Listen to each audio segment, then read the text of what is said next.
Corner Podcast. I'm your host, Jeremiah Queen. Week 3 was so exciting. So much excitement, so much upsets. Before we get to all the fun stuff, let's go ahead and talk about the things we need to talk about. And you clicking on that subscribe button, clicking the like button, and hitting that notification bell so you can stay up to date on the channel when new videos drop. Also, if you listen to me on a podcast app like Apple Podcasts, Google Podcasts, or even Spotify, go subscribe to the podcast. It would be greatly appreciated. Now, let's start with the heroes and zeros from week 3 in the NFL. My first hero will be Tua Tagovailoa, okay? Tua is a top 5 quarterback as far as I see it this season. We're waiting for Tua not to be the guy because of injuries, etc.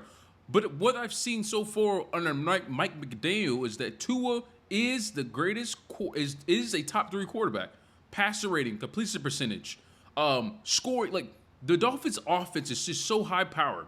If you didn't know, the Dolphins put up 70 points in an NFL game in 2023.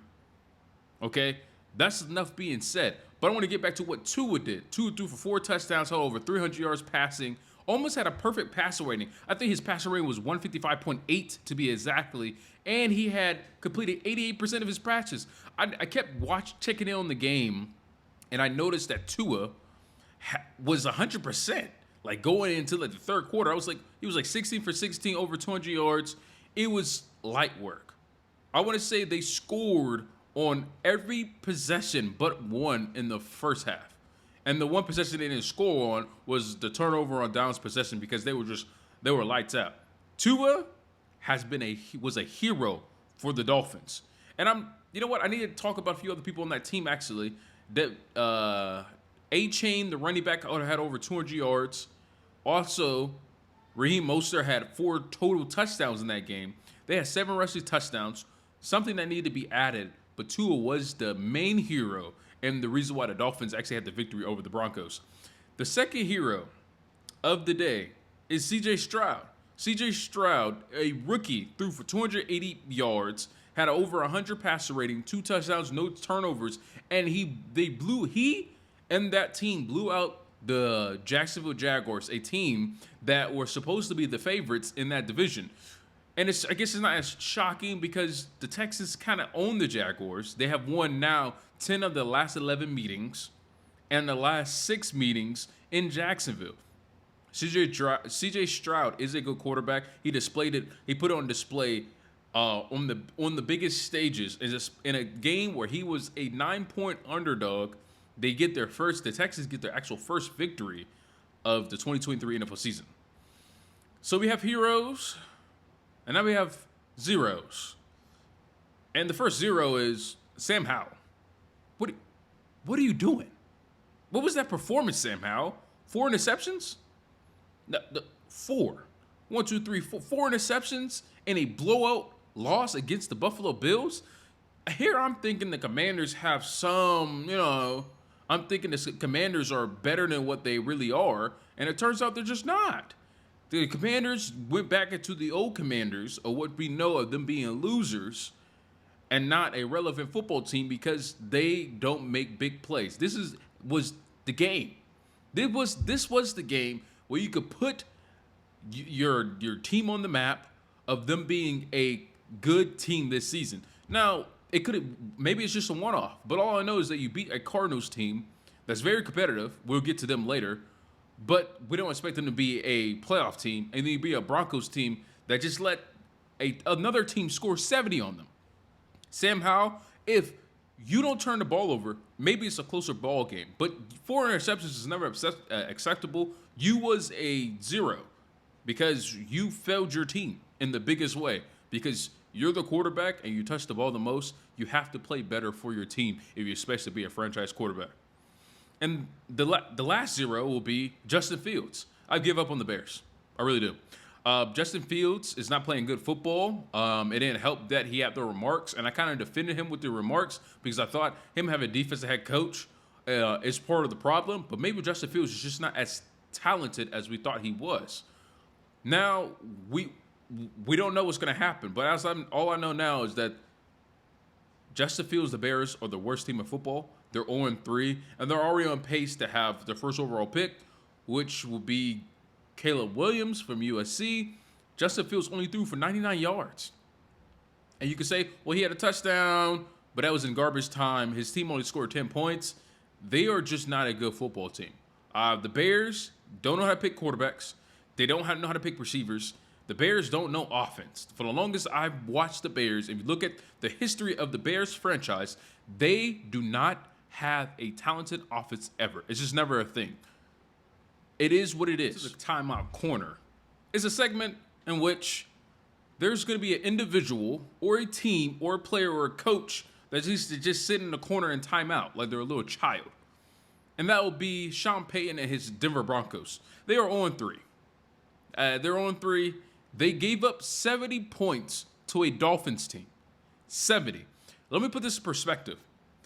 The last time a team even got close to this was like 58 points in like 2004. What makes it even worse, there's only 2 other franchises that ever scored 70-something points. And may I add that the Dolphins had a chance to break the record against them? So the record is 72 points in a single game. The Dolphins, at the end of the game, had an opportunity on 4th down to kick a field goal. And instead, Mike McDaniel probably felt bad for Sean Payton and decided to take a knee. He's better than me because guess what? I would have kicked the field goal because I wanted to put 73 points on your butt because what you put out there was atrocious. I understand the Dolphins are really good. And it's so far, like, me not putting them in the playoffs is just a bad take on my part. Mainly because I thought Tua's health was going to be in doubt. And then right now, I'm just proving myself wrong. That's a bad take on me. I picked the wrong team for my playoff picture. But you can't let a team give up 70 points. That should never be a thing.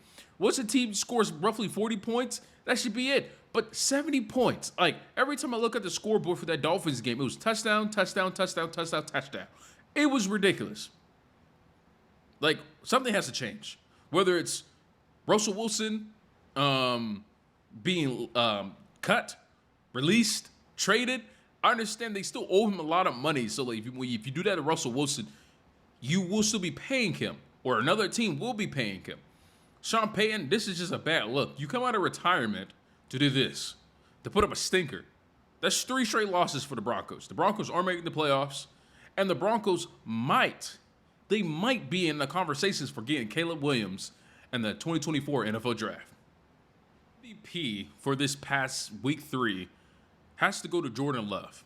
Now, a lot of people are going to be like, what about Tua? What about Josh Allen? What about Pat Mahomes? But in the way that Jordan Love, a guy that people are still doubting at being a franchise quarterback because, he had to replace Aaron Rodgers, he has to replace Brett Favre. He, in the 4th quarter, was down 17 points and will go on an unanswered 18 points with a touchdown, a passing touchdown, rushing touchdown, a 2-point conversion to get his team the victory. It's one of the greatest comebacks in Packers history. Not even Brett Favre have come back from down 17 points. It was a feat for the ages. It was a feat for franchise history. It was a feat for Packers fans. Now the Packers are 2-1.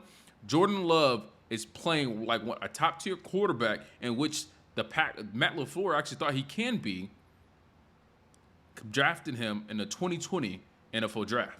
And I understand before the next segment, you're going to be like, well, Derek Carr got hurt. It's not Jordan Love's fault that Jameis Winston couldn't put up any points once Derek Carr went down. Jordan Love just did what he can do, did his job, and he had the greatest comeback on Sunday. Now we have upset of the day. They have to go to the Arizona Cardinals. I can't really make what the Cardinals are because the Cardinals were supposed to be the worst team in football. But as I see it, they have the 2 games they lost or by a combined 7 points or something like that.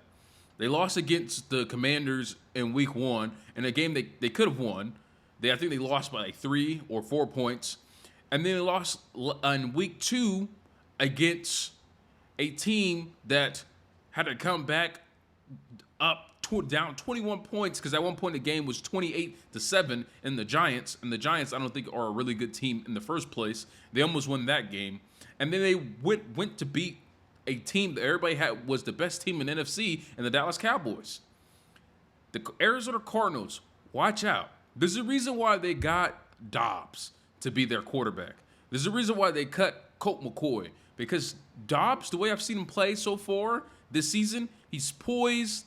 He has the potential of getting this Arizona Cardinals team, keeping them in the playoff race until Kyler Murray actually gets back from his injury. Hey, thanks for sticking around to the end of this video.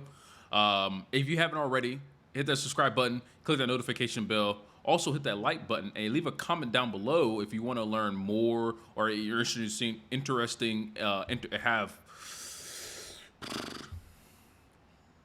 Hey, thanks for sticking around to the end of this video.